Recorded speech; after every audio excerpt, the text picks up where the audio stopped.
स्वागत है। मैं संजीव कुमार चौहान जो टेक्निकल से रिलेटेड लगातार वीडियो बना रहा हूं। तो आज मैं बात करना चाहूंगा अपने ऑफलाइन स्टूडेंट्स की, क्योंकि भाई आज से मेरे क्लास का क्रैश कोर्स स्टार्ट है और बहुत सारी बातें मुझे करनी थी उन बच्चों से, लेकिन मैं क्लास में, चूंकि एक टाइम पीरियड काफी फिक्स होता है और लंबा ड्यूरेशन हो जा रहा है, क्योंकि 1 घंटा फिजिक्स, 1 घंटा केमिस्ट्री, 1 घंटा मैथमेटिक्स, और मैथमेटिक्स तो मैंने ऑलरेडी 2 घंटा लिया, लेकिन फिर भी बहुत सारी छोटी छोटी बारीक बातें हैं जो एग्जाम के लिए इंपॉर्टेंट होता है। तो भाई इसे अदर आप जो सब्सक्राइबर्स हैं बिहार झारखंड के, वो भी देख ले कि एक कोचिंग की क्या क्या समस्या होती है। और मैं भाई स्पेशली मैं बता दूं कि ये बात मैं अपने सब्सक्राइबर्स को तो बता ही रहा हूं, लेकिन ये मेन मोटिव है ऑफलाइन स्टूडेंट्स को जो हमारे सेंटर्स पर कोर्स कर रहे हैं, क्योंकि भाई कुछ समस्याएं हैं टीचर्स की जिसके पर्सनल प्रॉब्लम्स को मैं समझाना चाहूंगा इस वीडियो के माध्यम से, और उम्मीद है कि ये बातें आपको समझ में आएंगी और रिजल्ट में ये बातें आपके लिए काफी कारगर होने वाला है पॉलिटेक्निक 2019 के लिए।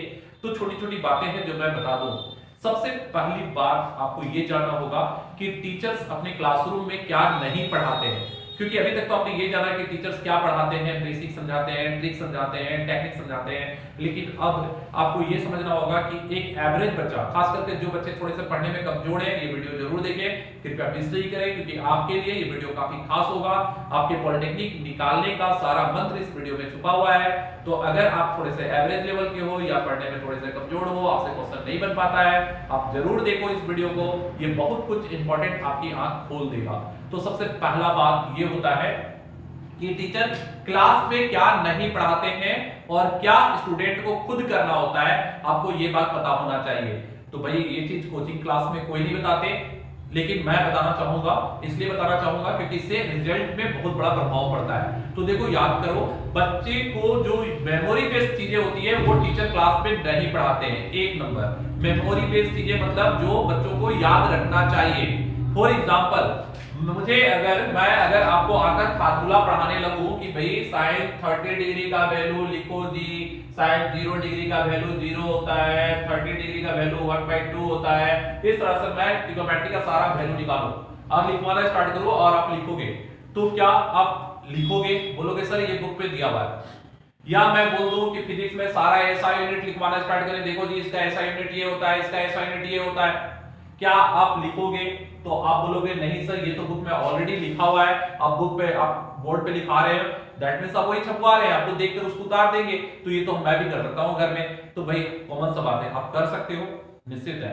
यही कारण है कि टीचर्स इसको क्लास में नहीं पढ़ाते हैं। मतलब टीचर अब ऐसा नहीं है कि एक एक चीज का ऐसा यूनिट लिखवाएंगे कि इसका ये मार्कर होता है, इसका बीमा लिख लो, या कोई जो याद करने लायक फार्मूला है वो लिखेंगे, वो अधिक से अधिक फार्मूला को ड्राइव करेंगे। मतलब कि मैं क्या करूंगा, तो मैं आपको ये बताऊंगा कि sin 30 डिग्री 1/2 क्यों होता है, sin 30 डिग्री वैल्यू 1/2 क्यों होता है, मैं आप एक ट्रायंगल बनाकर ड्राइव करके ये फार्मूला दिखाऊंगा।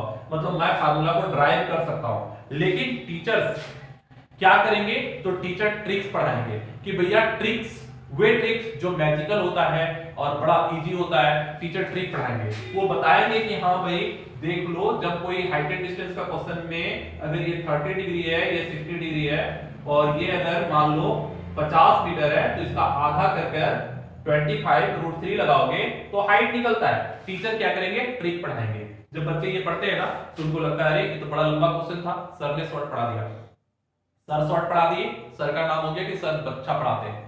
टीचर बेसिक किसी भी कॉन्सेप्ट जो टफ होता है उसको समझाएंगे, मतलब समझाने का काम। कोई टफ चैप्टर है जो समझ में नहीं आ रहा है, टीचर उसको एकदम इजी लैंग्वेज में एनालाइज कर समझाएंगे। तो याद रखना, टीचर्स या तो कोई ट्रिक्स टेक्निक पढ़ाते हैं, फार्मूला ड्राइव भले कर सकते हैं, मतलब प्रूफ कर दिखाएंगे कि फार्मूला बना कैसे, लेकिन एक एक कर सारा फार्मूला जो याद करने लायक चीज है, एसआई यूनिट्स, ऐसे चीजों को teacher line by line board पे नहीं लिख पाएंगे, नहीं तो बच्चे क्लासरूम से छोड़कर चले जाएंगे ऑफलाइन क्लास से बाहर। तो दैट मींस ये कोचिंग्स की प्रॉब्लम्स होती है। ये मैं अपने ऑफलाइन स्टूडेंट्स को बता रहा हूं, आपको करना होगा, खुद करना होगा, मजबूरी है, टीचर नहीं पढ़ा सकते। टीचर पढ़ाएंगे, आप क्लास अटेंड नहीं करोगे, ये सब लिखने का काम तो आप करोगे नहीं। ये नोट्स में होता है, हर बच्चे के पास किताब है, किताब में ये लिखा होता है, और अगर मैं इसको नोट कराऊं आप नहीं करोगे, कोई टीचर नहीं करेगा। हमारे ग्रुप में फिजिक्स के, केमिस्ट्री के सारे टीचर अलग अलग हैं। और दूसरी बात मैं बता दूं कि भाई मैंने रूटीन जो बताया था, एक एक दिन का, पर डे का फिजिक्स केमिस्ट्री मैथ्स का सारा रूटीन लिखा हुआ है। तो क्लासेस में ये सब बातें मैं नहीं बता पाता हूँ और ना ये सब नोट करवा सकते हैं। हाँ, इसके कुछ शॉर्ट नोट्स हम लोग प्रोवाइड कर रहे हैं जिसको आपको याद कर लेना है, लेकिन याद रखना है कि टीचर्स इन सब चीजों को क्लास में नहीं पढ़ा पाते हैं। दूसरी बात, टाइम कम है, शॉर्ट पीरियड की बात कर रहे हैं हम। लॉन्ग पीरियड में तो अलग मैटर होता है, जब हम लोग को 9 मंथ का कोर्स चलाते हैं तो हम लोग बहुत कुछ ऑफलाइन में कंप्लीट करवा देते हैं, लेकिन अब क्रैश कोर्स में और क्या नहीं होगा, और प्रोसेसिंग नहीं होगा। तो पहले मैं आपको एक क्वेश्चन का फिगर क्या होता है वो समझाना चाहूंगा। एक क्वेश्चन 3 पार्ट में होता है, याद रखना। एक क्वेश्चन कितने पार्ट में होता है? 3 पार्ट। मैंने बताया भी है 1-2 वीडियो में, आप देख लेना। तो एक क्वेश्चन 3 पार्ट में होता है, पार्ट 1, पार्ट 2, पार्ट 3। एक क्वेश्चन जो आप बनाते हो उसको 3 पार्ट में डिस्ट्रीब्यूट करना होता है। मैंने पहला पार्ट जो बताया वो मैंने क्या बताया कि आपको फार्मूला जो आप याद करते हो, तो कोई भी चैप्टर का क्वेश्चन किसी फार्मूला पर बनता है, वो फार्मूला या किसी प्रोसेस पर जब तक आपको याद नहीं रहेगा, क्या करना है? याद करना है। पहला पार्ट उस चैप्टर को समझना है और याद करना है। समझाने का काम टीचर कर देंगे, याद करने का काम खुद करना होगा। ये टीचर नहीं कर सकते, वो लिखवाएंगे भी नहीं कि याद, तो ये आपको याद करना है और उसको बेसिक समझाने का काम टीचर कर देंगे, फिर आप याद करके बना लोगे। लेकिन सेकंड प्रोसेस क्या है? ये सेकंड प्रोसेस क्रैश कोर्स में नहीं करवाया जाता स्पेशल, इसके लिए आपको अलग से वर्कआउट करना है। क्या? क्वेश्चन जब बनाए जाते हैं तो इसको सॉल्व करना होता है। जैसे फॉर एग्जांपल एक कैलकुलेशन था जिसमें आपको दिया गया था कि एक वलय है जिसका रेडियस 38 और 48 है। रेडियस कितना है? 38 और 48, और इनके बीच का एरिया निकालना है। याद था फार्मूला आपको याद ये था कि वलय का एरिया होता है pi r square minus r square. याद था तो बन रहा था, फार्मूला याद था, चलो यहां तक कर लिए। इसके बाद क्या लिखोगे? इसके बाद लिखोगे पाई 48 का स्क्वायर माइनस 38 का स्क्वायर। कंप्लीट। अब क्या हो गया? अब इसके बाद अब सॉल्व करोगे, 48 को 48 से मल्टीप्लाई करोगे। हाँ भाई, स्क्वायरिंग का मेथड कुछ बच्चे पढ़े होंगे एसएससी लेवल में तो कर लेंगे, लेकिन नहीं पढ़े तो क्या करेंगे? और मेरे से पूछो कि सर आप क्या करेंगे? हाँ भाई, मैं इसको a square minus B square देखूंगा और इसको a प्लस बी और a माइनस बी कर दूंगा। कहने का मतलब एक बार दोनों को जोड़ देंगे तो कितना हो गया? 86, और एक बार इन लोगों को घटा दिए तो हो गया 10, और इसको जोड़कर 860 पाई, और इट इज ए आंसर। तो मैंने क्या किया? तो मैंने a square minus B square का फार्मूला लिया और प्लस और माइनस करके मैंने इजीली सॉल्व कर लिया। It may be called processing. Come period में, लंबे टाइम के 9 मंथ के कोर्स में प्रोसेसिंग को भी धीरे धीरे डेवलप किया जा सकता है। प्रोसेसिंग क्वेश्चन के छुपे हुए पार्ट है। फार्मूला अप्लाई किए, बना कैसे रहे हो? 10 के बच्चों के लिए तो भाई बड़ा इंपॉर्टेंट हो जाता है, बना कैसे रहते हो? It may be called processing. Processing करना सीखना होगा। कैसे? ग्रुप से। टीचर शायद प्रोसेसिंग बताए, लेकिन इतना टाइम हो नहीं रहा है। सारे बेच का मैंने रूटीन दिखा दिया था, एक दिन पूरा पढ़ाने पर ज्योमेट्री है, मेंसुरेशन है, इतना सेक्शन है ना, 60 दिन, पूरे 55 दिन के बीच जो झारखंड का सिलेबस है उसके लिए टाइम जो मिल रहा है उसके अकॉर्डिंग ये सारा करने के समय प्रोसेसिंग पढ़ा पाना इस टाइम में मुश्किल होगा। प्रोसेसिंग कैसे करनी होगी? ग्रुप में बैठो, जो मेरे 9 मंथ के पुराने सीनियर बच्चे हैं ना उनके साथ ग्रुप में बैठो, ग्रुप में बैठ के वर्कआउट करो, प्रोसेसिंग डेवलप होगा। ये इतने शॉर्ट पीरियड में प्रोसेसिंग नहीं पढ़े जा सकते, तो ऑफलाइन के बच्चों के लिए स्पेशल वीडियो है, उनको ध्यान से समझना है कि प्रोसेसिंग आपको मेरे पुराने 9 मंथ के बच्चे के ग्रुप में बैठकर 2 घंटा 4 घंटा अलग से वर्कआउट करने होंगे अगर 2019 में पॉलिटेक्निक निकालना है, क्रैश कोर्स के बच्चों के लिए खासकर। It may be called processing. तो प्रोसेसिंग करना सीखना होगा। थर्ड, इसको कहते हैं, मैं कहता था हमेशा केला का छिलका। भैया एक अब आपके पास एक अंडरस्टैंडिंग पावर डेवलप करना है, लॉजिक डेवलप करना है, क्योंकि यहाँ जो 4 ऑप्शंस होते हैं ना, A B C and D, अब ये 4 ऑप्शंस में हो सकता है कि ये पाई का वैल्यू पुट करके कैलकुलेट होता, या हो सकता है कि ये जो वैल्यू दिया गया था हो सकता है ये मीटर में होता, तो आई होप आप मीटर स्क्वायर में निकाल रहे होते, लेकिन क्या आंसर मीटर स्क्वायर में कि हेक्टर में?